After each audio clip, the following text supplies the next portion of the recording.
एक बार एक राजा ने विद्वान ज्योतिषों की सभा बुलाकर प्रश्न किया।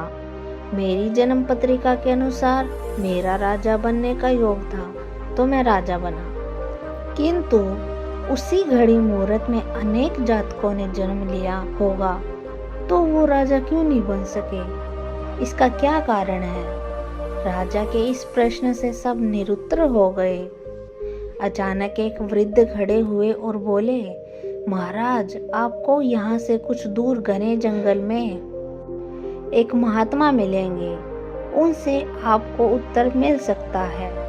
राजा ने घोर जंगल में जाकर देखा कि एक महात्मा आग के ढेर के पास बैठकर खाने में व्यस्त है। राजा ने महात्मा से जैसे ही प्रश्न पूछा, महात्मा ने क्रोधित होकर कहा, तेरे प्रश्न का उत्तर आगे पहाड़ियों के बीच बैठे एक महात्मा है, वो जरूर दे सकते हैं। राजा की जिज्ञासा और बढ़ गई।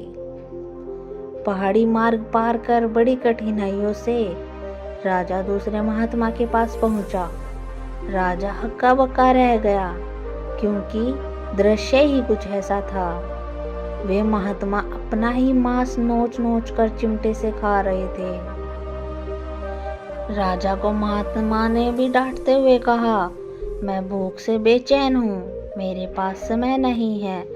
आगे आदिवासी गांव में एक बालक जन्म लेने वाला है, जो कुछ देर तक ही जिंदा रहेगा। राजा की उत्सुकता और प्रबल हो गई थी। राजा पुण्य कठिन मार्ग पार कर उस गांव में पहुंचा।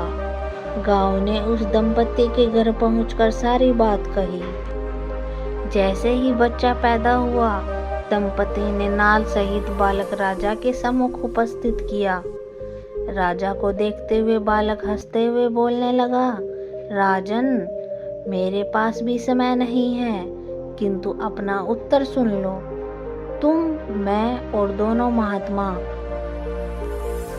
7 जन्म पहले चारों भाई राजकुमार थे। एक बार शिकार खेलते खेलते हम जंगल में 3 दिन तक भूखे प्यासे भटकते रहे। अचानक हम चारों भाइयों को आटे की एक पोटली मिली। हमने उसकी 4 रोटी सेकी। अपनी अपनी रोटी लेकर खाने बैठे ही थे कि भूख प्यास से तड़पते हुए एक महात्मा वहां आ गए। खाना खाने वाले भैया से उन्होंने कहा, बेटा, मैं 10 दिन से भूखा हूँ, अपनी रोटी में से मुझे भी कुछ दे दो, मुझ पर भी दया करो, जिससे मेरा भी जीवन बच जाए। इतना सुनते ही भैया गुस्से से भड़क उठे और बोले, तुम्हें दे दूंगा तो मैं क्या खाऊंगा, आग, चलो भागो यहाँ से।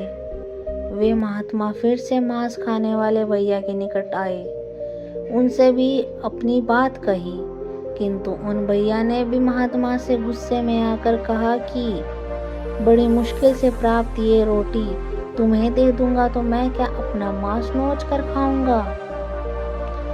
मुश्किल से लाचार वे महात्मा मेरे पास भी आए, मुझसे भी रोटी मांगी, किंतु मैंने भी भूख में धैर्य खोकर कह दिया कि चलो आगे बढ़ो, मैं क्या भूखा मरूं। अंतिम आशा लिए वो महात्मा, हे राजन, आपके पास भी आए, दया की याचना की। दया करते हुए खुशी से आपने अपनी रोटी में से आधी रोटी आदर सहित उस महात्मा को दे दी। रोटी पाकर महात्मा बड़े खुश हुए और बोले, तुम्हारा भविष्य तुम्हारे कर्म और व्यवहार से मिलेगा। बालक ने कहा, इस प्रकार उस घटना के आधार पर हम अपना अपना भोग रहे हैं। और वो बालक मर गया।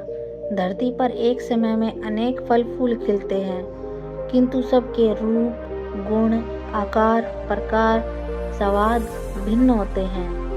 राजा ने माना कि शास्त्र भी 3 प्रकार के हैं, ज्योतिष शास्त्र, कर्तव्य शास्त्र और व्यवहार शास्त्र। जातक सब अपना किया दिया लिया ही पाते हैं, यही है जीवन।